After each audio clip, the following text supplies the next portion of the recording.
May Christmas party ba kayong pupuntahan ngayong weekend? Alamin natin ang lagay ng panahon mula sa Pag-asa.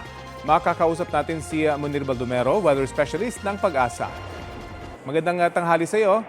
Yes sir, yes sir Rafi, magandang tanghali po at magandang tanghali din po sa lahat ng ating taga-subaybay. May mga lugar bang uulanin ngayong weekend? Sa ngayon po, base po sa latest forecast po natin, particularly itong area po ng Eastern Luzon, kasama na rin po yung Eastern Visayas po. Ito po yung mga areas po na possible po na makaranas po ng mga pagulan na may kasama po mga isolated thunderstorms dahil po sa epekto ng shear line. Habang yung ibang bahagi po ng Luzon ay makakaranas po ng mga mahihinang pagulan dahil naman po sa epekto po ng northeast monsoon. Gaano kalakas yung ulang dala ng shear line? Sa ngayon po, particularly itong area po ng Bicol Region, itong Eastern Visayas.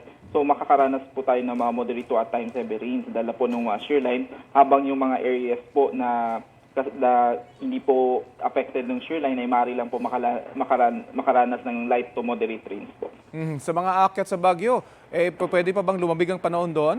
Yes po, possible pa po kasi sa mga susunod na mga araw po is possible po na umiral itong northeast monsoon, and kasalukuyan po as of December 12, yung pinakamababang temperature po natin is dito sa may BSU Benguet po na umabot po ng around 15.4 degrees Celsius. Sa ngayon po ba may namamataan kayong sama ng panahon o na pwedeng maging bagyo?